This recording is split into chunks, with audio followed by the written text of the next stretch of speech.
사람이 혼자 사는 것이 좋지 아니하니 내가 그를 위하여 돕는 배필을 지으리라.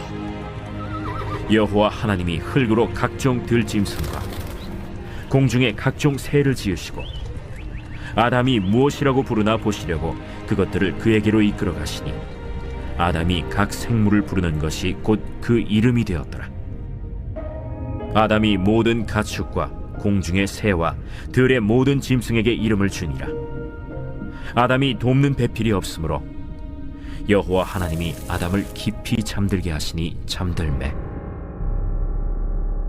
그가 그 갈빗대 하나를 취하고 살로 대신 채우시고 여호와 하나님이 아담에게서 취하신 그 갈빗대로 여자를 만드시고 그를 아담에게로 이끌어오시니 아담이 이르되 이는 내 뼈 중에 뼈요 살 중에 살이라. 이것을 남자에게서 취하였은즉 여자라 부르리라.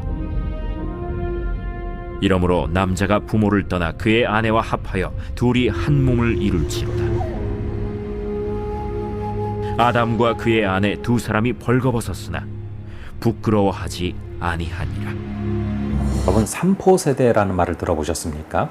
결혼과 연애와 출산을 포기한다는 얘기인데요. 참 가슴 아픈 얘기죠.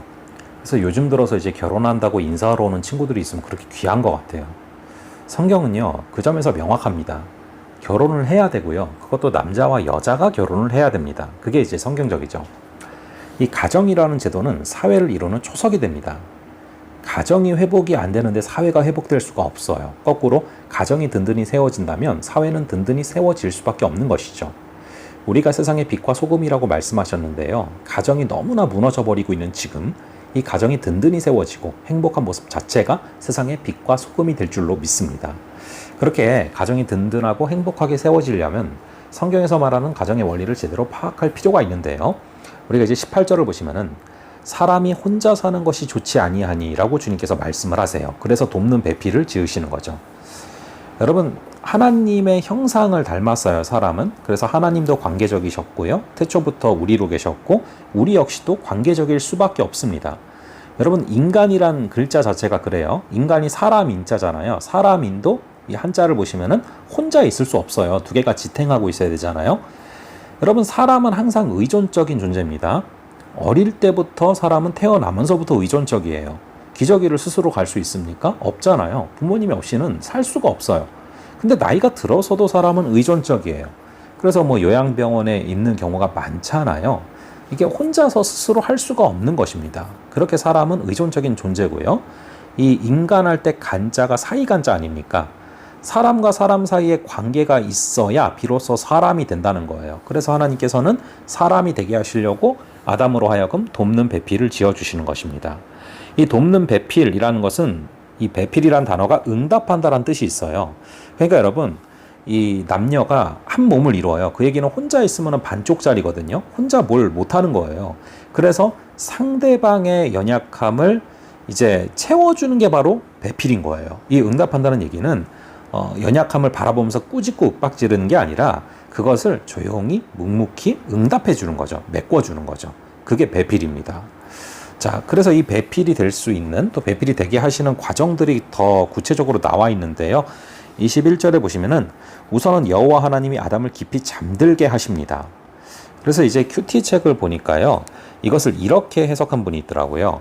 이기심과 욕심, 나의 어떤 이기심과 욕심이 깊이 잠드는 과정이 있어야 서로 배필이 될 수 있다. 맞는 얘기죠. 우리의 어떤 이기심과 욕심을 깊이 잠들게 하는 그런 과정들이 우리가 서로 배필로서 서로 돕게 되는 과정이 된다는 것입니다. 22절에 보시면 여호와 하나님이 아담에게서 취하신 그 갈빗대로 여자를 만드시고 그를 아담에게로 이끌어 오셨다. 여러분, 왜 갈빗대로 여자를 만들었을까요? 갈빗대가 옆구리에서 가져오는 거 아닙니까? 머리에서 가져왔다면은 이제 머리인 줄 알았을 거예요. 그리고 이제 발에서 취했다면 또 남자가 거꾸로 여자를 발 아래로 봤을 거란 말이죠. 그래서 옆구리에서 갈빗대로 가져온 거예요. 여러분, 그러니까 남녀평등은 굉장히 성경적인 가치관이에요. 성경이 참 앞서가는 그런 가치관을 갖고 있는 거죠. 자, 그래서 이 갈빗대로 여자를 만드셨는데 그를 아담에게로 이끌어 오셨다 말하고 있습니다. 하나님께서 여러분 이끌어 오셔서 가정이 이루어진 것이지 우리가 스스로 뭘 만든 게 아니에요. 그래서 여러분 하나님이 이끌어 오신 가정이기 때문에 하나님께서 책임지실 줄로 믿습니다. 자, 24절을 보시면은 더 구체적으로 서로 돕는 배필이 되는 과정이 나와 있죠. 남자가 부모를 떠나래요. 여러분 떠나야 됩니다. 부부 관계가 다른 어떤 관계보다도 가장 우선순위에 있어야 된다라는 것을 말을 하고 있어요. 여러분 우리가 뭐 이 얘기를 또 오해하시면 안 돼요. 부모님과 관계를 끊으란 얘기가 아닙니다. 연락도 많이 하셔야 되고 잘 챙겨드려야 되고 효도하셔야 돼요. 다만 이 정서적으로나 경제적으로나 부모님께 완전히 의존되어서 전혀 떠나지 못하고 있다. 이것은 건강한 가정이 이루어질 수 있는 환경이 아니라는 거예요. 그래서 1순위를 부부관계에 둬야 된다. 그 얘기를 하고 있고요. 그리고 그의 아내와 합해라라고 말하고 있습니다. 여러분 둘이 하나가 되고 합해지는 거 참 쉽지 않은 일이죠. 이것은 오직 십자가로만 가능해요.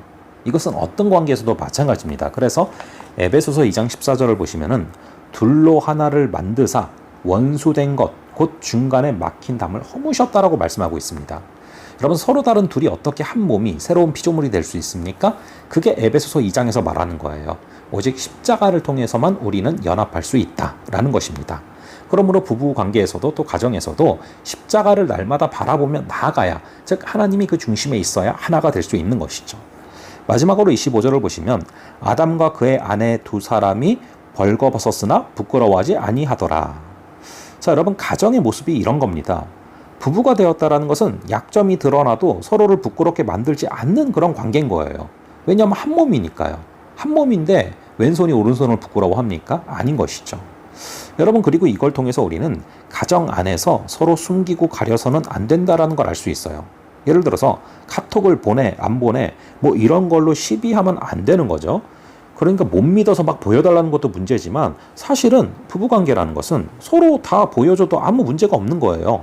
매일 보여줘도 괜찮은 겁니다. 그게 맞는 겁니다. 그게 이제 온전한 부부관계라는 것이죠. 자, 그래서 여러분 이 가정이 바로 서게 되면 교회가 바로 서게 돼 있어요. 여러분 가정이 든든해야 교회가 든든해져요. 가정이 바로 서지 않는데 교회가 든든히 선다는 것은 어불성설입니다.